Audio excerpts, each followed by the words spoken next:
Recovery efforts continue in Japan. On Friday, April 22nd, the nation's government approved a $48.5 billion emergency budget toward removal of rubble and rebuilding, as well as funding loans to small and medium-sized businesses. In addition to the ensuing tsunami, last month's 9.0 magnitude earthquake claimed more than 14,100 lives, with over 13,300 others officially missing, not including an unknown number still unaccounted for. It also triggered the worst nuclear accident since the 1986 Chernobyl catastrophe, with material damage alone that could exceed $300 billion.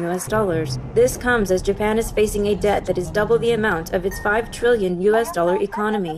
At the quake-damaged Fukushima Daiichi nuclear power plant, workers continued their efforts to bring the crisis under control. TEPCO reported on Thursday that levels of radioactive material were 4,000 times the national limit and higher than previously found in seawater near the water intake for reactor number 2 on Wednesday morning. According to the Nuclear and Industrial Safety Agency, the increased concentration is due to a special fence set up in the area to keep the leakage from spreading.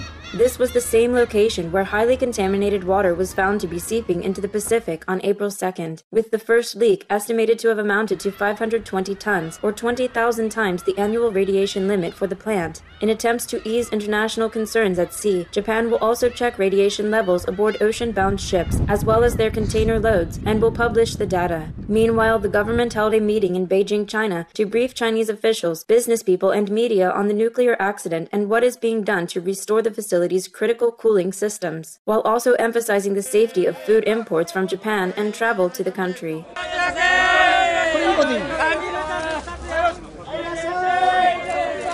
A day after the 20-kilometer radius around the troubled nuclear plant was declared off-limits and a fine of possible arrest was imposed to ensure compliance, the government on Friday officially added areas beyond the evacuation zone in Fukushima Prefecture. The extended region includes Iitate, Katsurao, and Namie, as well as part of Kawamata and Minami Soma, affecting some 10,500 residents. For the first time since the crisis began, Fukushima's local governor, Yuhei Sato, spoke with TEPCO president Masataka Shimizu on Friday, where he emphasized that the company should never resume operations at the nuclear facility. Mr. Shimizu responded in apology, saying, "We have caused the people of Fukushima great trouble. With the nuclear crisis continuing, Japanese legislators are launching a study group scheduled to meet for the first time next week to promote the use of alternative energy." We thank all Japanese and global governments, officials, and personnel assisting in the efforts to bring resumed regularity to the lives of Japan's people. Our prayers for their resiliency and that safety and stability may soon be ensured in the country and the world as humanity joins in adopting more conscientious, uplifting lifestyles.